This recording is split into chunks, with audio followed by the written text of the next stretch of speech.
Golem is a creature from Jewish mythology. It's a creation of man that collects all the bits of pieces. Well, Golem essentially is made of mud, and creates something of sheer power and something that haven't existed before, and give us opportunities and possibilities never seen before.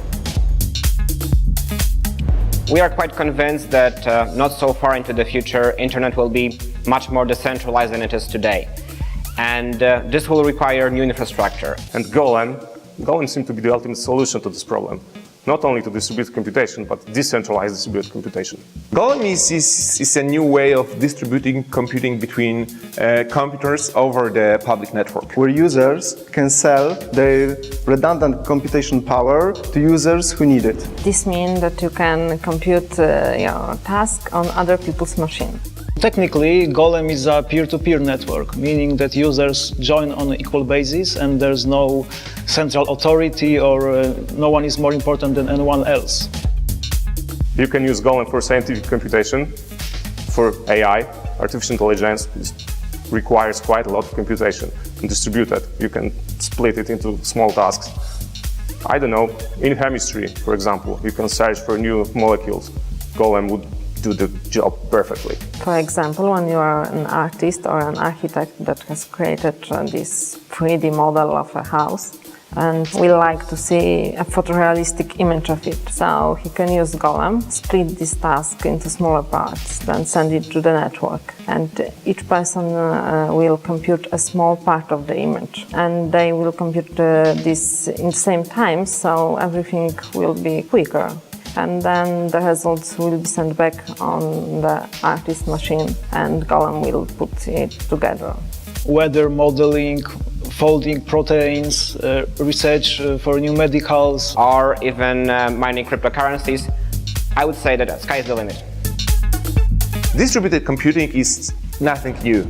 You have it in a cloud, you have it even in hosting of services, you have it in a cloud storage. So what is really new that we plan to use not a bunch of servers somewhere in Google or in Amazon, but we want to give you a possibility of using the power of computers around you, contributed to the network by other people, your neighbors or people living in the same country or in the same continent, for money. So you pay them for using their computers. And this is where Golem, with its significantly lower prices, will be a very attractive alternative. And of course, not we will pay the money, but other users who are in need of additional computing power will pay for using other users' computers.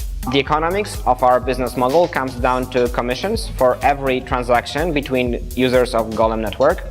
So this means there will be a fee on every completed computing task, or on every unit of time software as a service is applied to complete these tasks. Users can join Golem to become producers or consumers of computational resources, or to switch between the two roles. This means that we will join the market of software as a service and infrastructure as a service, which could potentially grow by $40 billion over the next few years.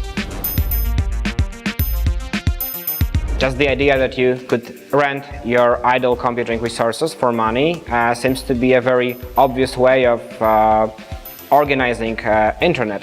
But that is the technical part that is difficult, and this is what we spent last year on.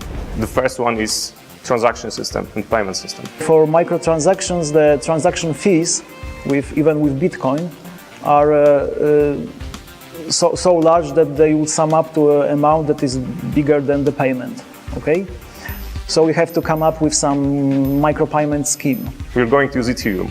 Ethereum is a new blockchain technology that can be used to implement a contract that would, using some sort of lottery, send the money to participants. User that has to pay organizes a lottery in which only one participant gets paid. This lottery approach may seem unfair for most of the participants. But if a user takes part in a lot of lotteries over a period of, say, a few weeks, then over time, in the long run, her income would be predictably the same as if she were paid small amounts each time. Provided that you still take part in computation. That should make people more interested in taking part in it, we believe. So you can imagine a Golem as some kind of extension of Ethereum that will bring market for sharing computing powers to the table. There will be a problem with unfair users. For example, we can imagine a situation where there in the network are users who want to be paid, but they don't want to compute anything, or they just send wrong results. We implement ranking protocol, especially for them, so that they won't take part in computation and the network in general. We know that they can appear from time to time, but we have to get rid of them as soon as possible so that other participants simply can do their job.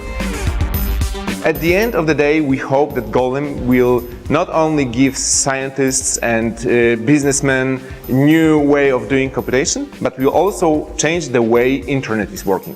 Golem, for me, is a challenge. It's a very challenging problem, but the problem that we know how to solve. And yeah, it's undertaking that I believe can result in something spectacular.